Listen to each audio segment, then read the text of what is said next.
एक नन्हे गांव में एक चरवाहा रहता था जिसकी जीविका उसकी गायों के दूध पर निर्भर थी। वह प्रतिदिन अपनी गायों को हरियाली से भरे मैदान में चराने के लिए ले जाया करता था। एक दिन कुछ साधु उस गांव में आए जो कृष्ण के परम भक्त थे। वे उसी मैदान में एक यज्ञ की आयोजना कर रहे थे और पेड़ों के पत्तों पर श्री कृष्ण नाम अंकित कर रहे थे। जब चरवाहा अपनी गायों को वहां ले गया तो उसकी एक गाय ने वह पत्ता खा लिया जिस पर कृष्ण लिखा था।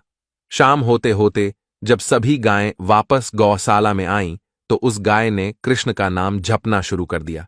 ये देख अन्य गायें उससे पूछ बैठीं, तुम ये क्या कर रही हो? गाय ने उत्तर दिया, श्री कृष्ण का नाम मेरे भीतर समा गया है और अब मैं कृष्णमय हो चुकी हूं।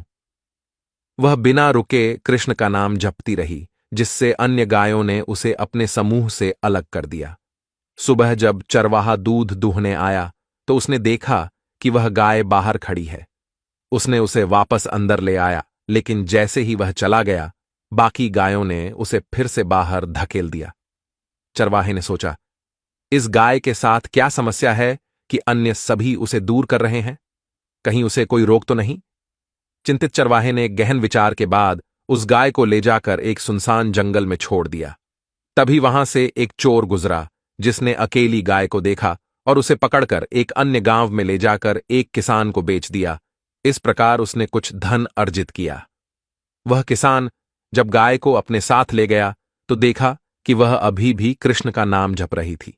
किसान ने इसे अनदेखा करते हुए उसके दूध को बेचना शुरू किया और कृष्ण के नाम के जाप से दूध अधिक मीठा और अमृत तुल्य होता गया।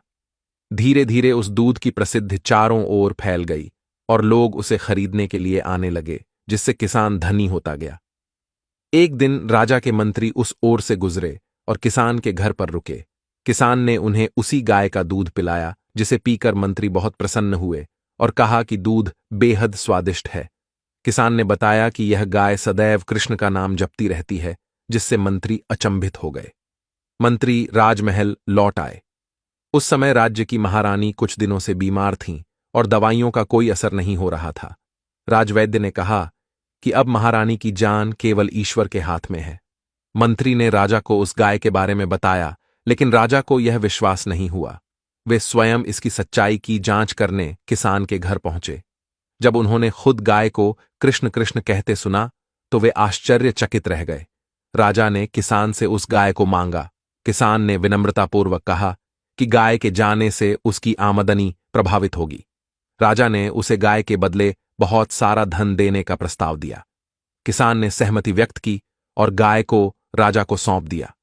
राजा गाय को लेकर महल में लौट आए और गाय अब महल में रहने लगी। गाय निरंतर कृष्ण का जाप करती रही और महारानी उसके दूध का सेवन करती रही। इसके प्रभाव से महारानी की सेहत में सुधार होने लगा और कुछ ही समय में वह पूर्णतः स्वस्थ हो गईं। गाय राजमहल में सुख सुविधाओं का आनंद उठाने लगी।